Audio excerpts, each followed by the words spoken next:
हाँ जी। शुरू करते हैं आज का लेक्चर। आज हम देखेंगे डेटा टाइप्स। जैसे कि हर लैंग्वेज में डेटा टाइप होता है, इस तरीके से एसक्यूएल में भी डेटा टाइप होता है। आप किस तरीके का डेटा आप सेव करना चाह रहे हैं। जैसे कि ये टेबल है, ईएमपी नाम की टेबल। इसमें देखिए आईडी है, नेम है। आपको आईडी नाम के कॉलम के अंदर क्या लग रहा है, जैसे इंटीजर डेटा सेव है। देखिए सारा इंटीजर है। नेम में क्या लग रहा है, स्ट्रिंग है।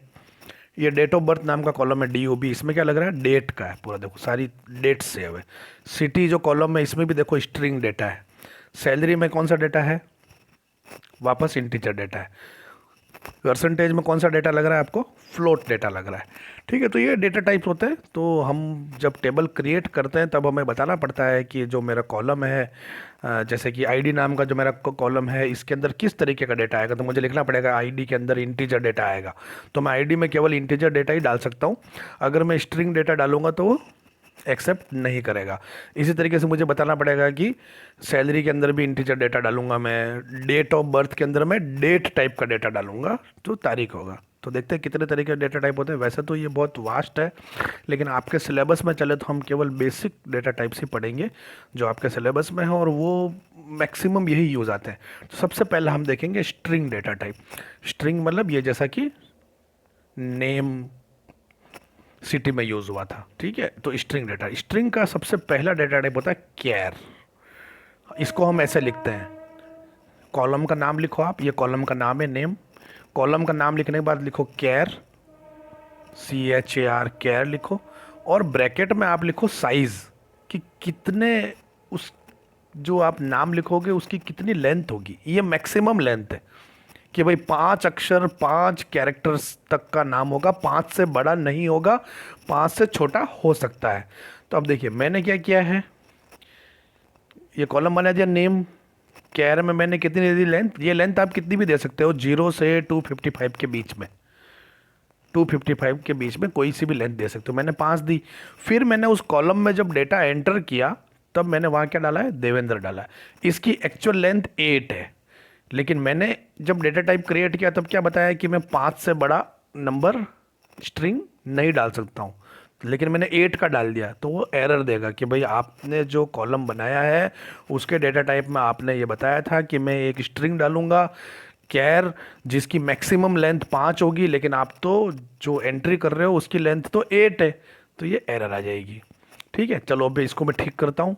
वापस मैं नेम नाम का कॉलम बनाता हूँ, डेटा टाइप देता हूँ कैर। इस बार मैंने मैक्सिमम लेंथ कितनी दे दी है, 50 दे दी। अब मैंने उसमें वापस वही डेटा इंसर्ट किया, देवेंद्र। इसकी लेंथ कितनी है, 8। एक्चुअल लेंथ तो इसकी 8 है। अब लेकिन यह प्रॉब्लम क्या होगी, ये क्या करता है कि नेम के लिए इसने 50 कैरेक्टर का मेमोरी रिजर्व कर दिया, स्पेस रिजर्व करके छोड़ दिया। अब उस 50 में से मैं तो 8 कैरेक्टर ही यूज ले रहा हूं, 8 कैरेक्टर ही यूज ले रहा हूं, मैं ऑक्यूपाई कर रहा हूं 50 में से। बाकी के 42 की मेमोरी मेरी वेस्ट हो रही है, वो कंप्लीट वेस्टेज है, वो रिजर्व रहेगी, उसको दूसरा कोई यूज नहीं कर सकता। अब आप सोचो कि एक मेरी ईएमपी नाम की टेबल है, उसमें नेम नाम का कॉलम है। नेम का मैंने डेटा टाइप रखा है कैर और 50, और मेरी इस ईएमपी टेबल में 100 रिकॉर्ड सेव है, यानी कि 100 नाम है, 100 लोगों के नाम सेव है। अब एक नाम के साथ मेरे 42 कैरेक्टर की मेमोरी वेस्ट हो रही है सपोज, तो पूरी टेबल में मेरी 4200 कैरेक्टर की मेमोरी मेरी वेस्ट होने गई है। वो तो इस कैर डेटा टाइप के साथ ये बहुत बड़ी दिक्कत है कि ये क्या करता है कि जितनी मेमोरी लगती है ये क्या करता है कि जो आपने डेटा टाइप दिया है उतनी रिजर्व कर देगा, चाहे आप उसका यूज़ करो चाहे उसे आप यूज़ मत करो। 50 से ज़्यादा का दूंगा तो एरर दे देगा, 50 से कम का दूंगा तो वेस्टेज हो जाएगा। ठीक है, कैर हो गया। दूसरा, इस प्रॉब्लम को दूर करने के लिए एक नया डेटा टाइप बनाया गया, वेर कैर। VARCAR, वेर कैर मतलब variable length character data type. Variable length है, होता क्या है इसके अंदर, इसको कैसे लिखते हैं वैसे ही, कॉलम का नाम लिखा नेम, वेर कैर लिखा, और ब्रैकेट के अंदर मैंने इसकी मैक्सिमम साइज लिख दी। सेम मैंने अभी वही किया, 5 लिखा है, यानी कि इसकी मैक्सिमम साइज 5 हो सकती है। मैंने डेटा इंसर्ट किया देवेंद्र, जिसकी लेंथ 8 है। तो ये फिर से एरर दे रहा है कि भाई आपने 5 दिया है तो आप तो 5 से बड़ा स्ट्रिंग डाल रहे हो। तो अब मैंने इसको ठीक करने के लिए क्या किया, देखो मैंने नेम वेर केयर 50 दे दिया, अब देवेंद्र डाला अब ये वेयर केयर क्या करता है कि ये जैसे मैंने यहाँ लिखा है वेयर केयर ऑफ 50, तो ये 50 की मेमोरी मेरे लिए रिजर्व नहीं करेगा। ये 50 सिर्फ ये दिखाने के लिए है कि आप 50 से बड़ा स्ट्रिंग नहीं डाल सकते हो, 50 के अंदर का डालो। मैं आपके लिए 50 की मेमोरी रिजर्व नहीं कर रहा हूँ, मेमोरी उतनी ही लगेगी जितनी की आपको ज़रूरत है। तो यहाँ पर मुझे कितनी ज़रूरत थी, 8 कैरेक्टर की ज़रूरत है, तो ये केवल 8 कैरेक्टर के बराबर मेमोरी ही यूज़ करेगा, बाकी यूज़ नहीं करेगा। तो केयर और वेयर केयर में आपको डिफरेंस क्लियर हो गया होगा। ये क्वेश्चन बहुत इंपॉर्टेंट क्वेश्चन है एग्जाम पॉइंट ऑफ व्यू से। What is difference between char and varchar, explain with example. तो ये आपको समझ में आ जाना चाहिए और आपको याद करना पड़ेगा, ठीक है। केयर वेयर केयर क्लियर है। अब स्ट्रिंग डेटा टाइप हो गया। अच्छा एक बात और कि केयर जो था उसकी मैक्सिमम कितनी होती थी लेंथ, 0 to 255, लेकिन वेयर केयर होता उसकी मैक्सिमम लेंथ देखो इतने कैरेक्टर तक होते, 65535 तक मैं दे सकता हूँ, तो बहुत बड़ा है। उसके बाद भी अगर कम पड़ता है तो और भी होते हैं कि चलो नहीं इसमें भी मेरा काम नहीं हो रहा है, मुझे कोई वेरिएबल बनाना है जिसमें मुझे कोई स्टोरी को सेव करना है। यूज़र ने कोई स्टोरी लिखी, अब स्टोरी कोई हो सकता है वो तो 5 पन्नों की हो, 50 पन्नों की हो, पूरी किताब ही सेव कर दे, तो इतने कैरेक्टर के अंदर मेरी बुक तो मैं सेव कर नहीं सकता हूँ। तो फिर वहाँ पे टेक्स्ट डेटा टाइप होता है, फिर ब्लॉब डेटा टाइप होता है, और भी बहुत सारे डेटा टाइप होते हैं। वो beyond the scope of your syllabus है, तो हम उसमें नहीं जाएंगे। हमारा काम केवल केयर और वेयर केयर से हो जाता है। बस आप ये ध्यान रखिए केयर कहाँ यूज़ करना है, जहाँ आपको मालूम है कि फिक्स्ड लेंथ, ठीक है, मैं कोई डेटा टाइप देना चाहता हूँ, केयर मुझे पता है कि 5 से ज़्यादा बड़ा मेरा ये वेरिएबल का नहीं होगा, तो वहाँ पर केयर यूज़ करो। केयर की प्रोसेसिंग फास्ट होती है वेयर केयर के मुकाबले। वेयर केयर थोड़ा स्लो कर देता है सिस्टम को, क्योंकि उसको कैलकुलेट करना पड़ता है कितनी मेमोरी ज़रूरत है। केयर वाले को कैलकुलेशन कुछ नहीं करना है, आपने जो साइज़ दी उतनी मेमोरी सीधा डायरेक्ट जाके रिजर्व करनी है। तो केयर कंपेरेटिवली फास्ट होता है, तो सोच समझ के लेना, हर जगह वेयर केयर ले लो वो भी कोई सॉल्यूशन नहीं है। अब अगर आगे चलते हैं अपन लोग numeric data type. Numeric data type में सबसे पहले इंटीजर डेटा टाइप।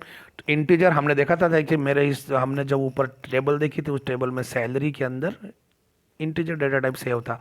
तो कैसे लिखते हैं, कॉलम का नाम लिखो और INT, या तो INT लिखो या इंटीजर पूरा लिखो, एक ही बात है, दोनों में से कोई भी एक लिख लो। तो अब ये जो सैलरी नाम का कॉलम है वो इंटीजर कॉलम बन चुका है।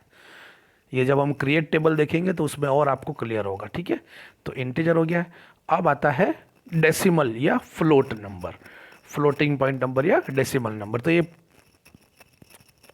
परसेंटेज नाम का कॉलम है मेरा, परसेंटेज कॉलम को मुझे डेसिमल नंबर बनाना है। तो डेसिमल डेटा टाइप कैसे लिखते हैं, डेसिमल लिखो फिर 2 लिखने पड़ता है। मैंने लिखा अगर 5,2, इसका मतलब ये होता है कि टोटल लेंथ होगी 5 कैरेक्टर की उस नंबर की, जैसे कि ये 51089, टोटल लेंथ तो होगी 5, और उन 5 में से 2 नंबर डेसिमल के होंगे, यानी कि 510.89।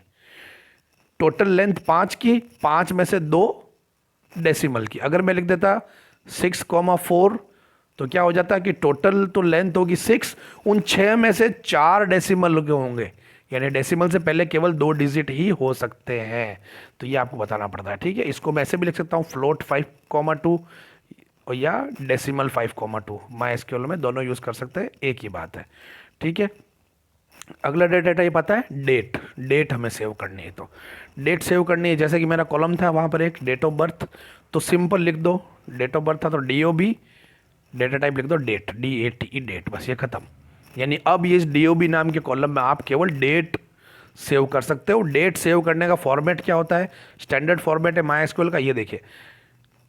पहले आप ईयर सेव करो, YYYY, यानी कि जैसे कि 2020, ऐसे 4 डिजिट में डेट सेव करो, फिर एक डैश लगाओ, फिर क्या MM यानी कि मंथ सेव करो, मंथ मैंने किया 12 डैश DD, उसके बाद आप लिखिए डेट लिखिए, तो सपोज आज डेट है 10। तो इस तरीके इस फॉर्मेट में आप सेव करोगे तभी वो डेट एक्सेप्ट करेगा, वरना इंसर्ट करते समय एरर आ जाएगी, ठीक है। डेट ये हो गई। अब अगर मुझे डेट और टाइम दोनों सेव करना है, जैसे कि शॉपिंग मॉल में बिल जब बनता है तो वहाँ डेट और टाइम दोनों लिखी आती है, तो डेट और टाइम दोनों लिखना है, तो उस डेटा टाइप का नाम है डेट टाइम। जैसे कि मुझे DOB को ही मेरे कॉलम को डेट टाइम बनाना था तो मैं क्या लिखता, DOB, आगे मैंने डेट टाइम लिख दिया। बस अब ये क्या करेगा, डेट और टाइम दोनों सेव करेगा। अब यहाँ अगर मुझे डेटा इंसर्ट करना है तो किस फॉर्मेट में इंसर्ट करना पड़ेगा, डेट के लिए तो वही ईयर मंथ डेट, उसके बाद देखो HH for hour, MM for minute, SS for second. इस फॉर्मेट में आप डेट और टाइम सेव कर सकते हो।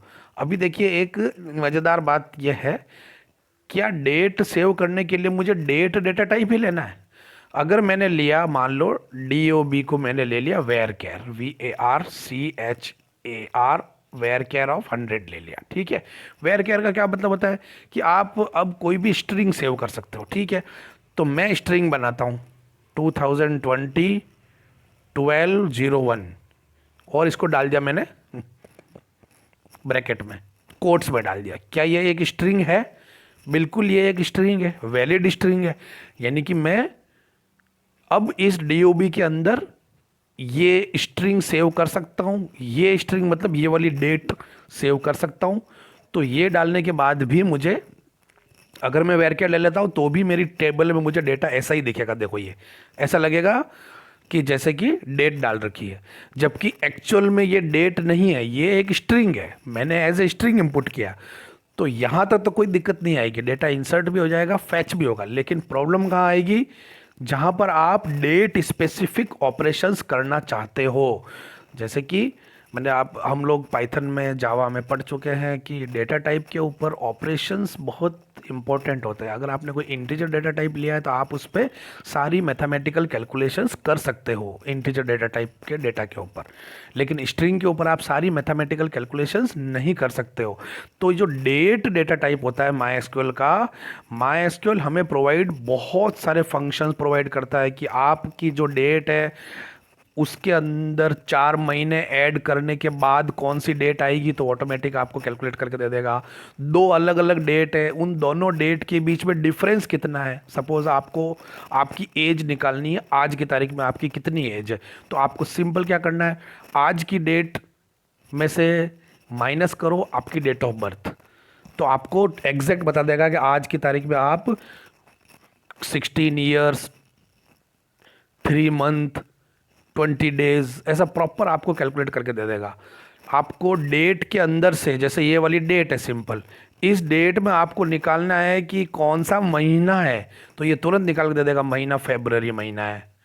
तो डेट स्पेसिफिक फंक्शंस वर्क नहीं करेंगे अगर आप इसको एज ए स्ट्रिंग सेव करोगे तो। स्ट्रिंग मतलब वेयर केयर या फिर केयर। और लेकिन अगर आप इसको डेटा टाइप इसका डेट दे देते हो या डेट और टाइम दे देते हो तो आपका सारे फंक्शन यूज करेंगे। इसलिए हमें इनको सोच समझ के वेरिएबल बनाना है। इसी तरीके से मैं सैलरी को भी तो स्ट्रिंग की तरह सेव कर सकता हूँ। मैं क्यों इसको इंटीजर ले रहा हूँ, मैं तो लिख दूँ भाई सैलरी वेयर केयर 10। अगर मैंने सैलरी में वेयर केयर 10 लिखा है तो क्या मैं सेव नहीं कर सकता हूँ? जब मुझे सैलरी सेव करनी रहेगी 10,000 तो मैं उस 10,000 को कोट्स में डाल दूंगा, तो ये तो सेव हो जाएगी बिल्कुल। लेकिन वापस वही दिक्कत आएगी, ये अब एज ए स्ट्रिंग हो गई, आप इस पर minus, divide, modulation, square root वगैरह कोई मैथमेटिकल कैलकुलेशन नहीं कर सकते हो। तो हमें डेटा टाइप यूज़ करना है प्रॉपर जिसकी हमें ज़रूरत हो। तो आज के लिए इतना ही, अगले लेक्चर में फिर से मिलेंगे, बाय।